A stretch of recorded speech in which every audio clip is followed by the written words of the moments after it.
game engines. Now, those are certainly something that we've all played with, if we've not, or if not all of us have thought about where they come from or who uses them. Some become linked to who, one company or an entire wave of games. Games Epic with the Unreal Engine, Capcom with the RE Engine, Rockstar's Rage Engine, CDPR's Red Engine, our subject today, Unity, hey, which has powered everything from small indie gems like Slay the Spire, Hollow Knight, right, and the upcoming Hollow Knight Silksong to big titles such as Pokemon Go, who the best-selling Pokemon Brilliant Diamond Shining Pearl, and fighting game Power Rangers Battle for the Grid. However, earlier this year, a move was made, hey, that managed to rock the company and its user base and many of their partners to their core. So let's talk about Unity and how they managed to speedrun tanking reputation among users and developers. Here's Goodwill. So let's get started.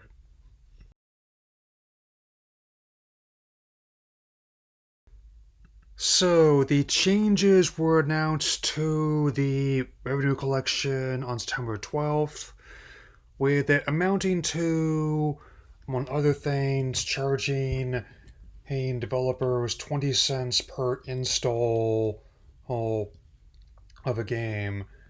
Not per purchase, mind you, but per install. As I previously mentioned, and while larger companies could likely afford such a matter, smaller ones could have been financially devastated, especially if someone attempted an install bomb, or if a game was multi-platform, Battle for the Grid, if someone wanted to get it on Switch or Xbox, since I'm holding a PlayStation copy in my hand, and that they could have also, or if someone wanted to remove it from, then get a and reinstall it for sometime else. Apparently, they never considered any of this before they did it. And also turns out that even internally, there were concerns about how the implementation, but they went forward anyway. I know risk analysis and management is a common feature of most businesses these days, but beyond all that,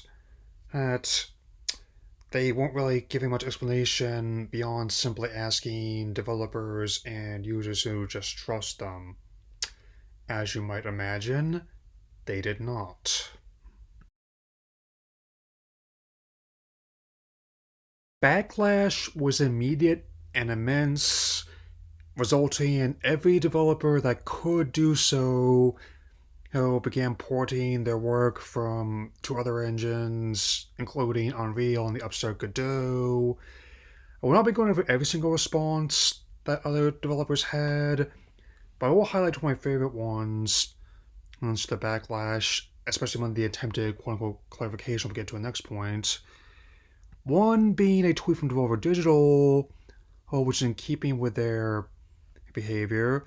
Definitely include what Andrew used in game pitches important information, and especially he Slay Spire developers Mega Crits had, and in particular the last line, and in their very blunt response to the information, and we have never made a public statement before.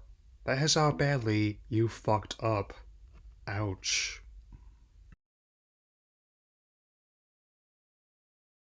In the midst of all this backlash, they attempted to quote unquote clarify the changes, and I will not begin to response. One problem in that they attempted to spin in the very justified backlash as quote unquote confusion and justify the claim while making clear here only one detail that would only be like the first install. And this, to surprise no one but them, only infuriated people even further, which almost to the point of invoking the Futurama Hurry's Conrad meme, as if to say that just raises further questions. Suffice to say, it did not help their case in the slightest.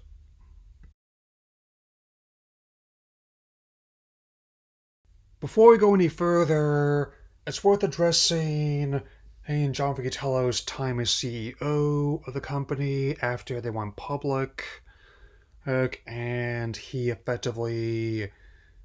bought his way into the position, and on top of making a number of controversial statements during and before his tenure, as well as controversial actions, and his overseeing electronic arts led to them winning the Worst Company a, an America award during the years where he began pushing for microtransactions on always online DRM, and which culminated in the a disastrous launch of the 2013 SimCity title, which ended up killing the franchise and effectively sinking developer max as we knew them.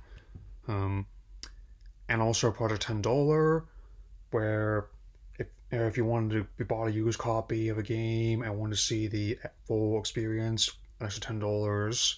That was him.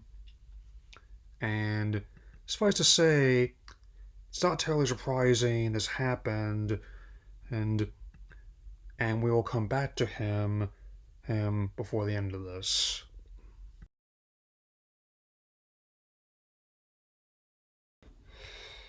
After a week of bad publicity, and a multitude of videos and headlines across the web, on September 19th, the company issued an initial response on Twitter, which says, "We have heard you," and definitely outline policy changes even further. And I'll get into said changes is a next heading. But it is worth noting that this is not the first time I've seen this kind of smoke and mirrors whenever a company goes too far, and given the current state of affairs, I have my doubts it'll be the last. But I get ahead of myself once again.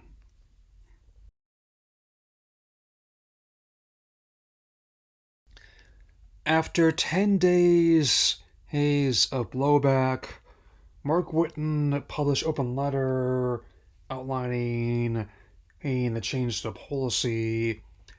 It is not a full walkback, or in my case, a complete undoing of what they were going for.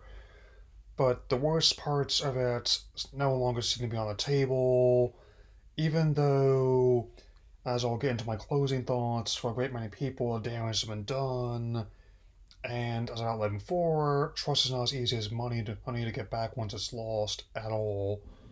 Oh, normally, this would be the penultimate chapter of the story, but as things happen in the industry, especially this pace, it's definitely never one thing, it's everything.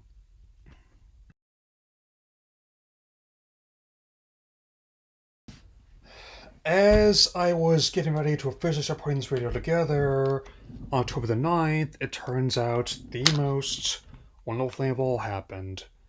And John Riccitello is out as CEO of the company. Now, while John himself framed it as retirement from the company and potentially the industry, it's not difficult to put together that his disastrous handling of the runtime fee played a factor, and given how the flip side of the coin to going public also meant that other shareholders inevitably have some power. However, it would not surprise me at all if they banded together and ended up ousting him as company head. And even though I still personally not plan on making anything with the platform and or myself, I can't imagine the next person in charge of it being any worse than this tenure. So let's wrap this up now.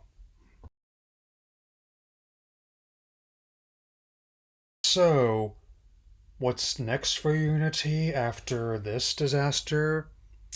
Well, I cannot say for certain at all, I mean, since, and even with the worst host of the policy changes being reverted, for a great many people, myself included, damage has been done, and unless they, in my case, are fully undo who what they're proposing, I will not be making anything in their ecosystem, even just like project for myself.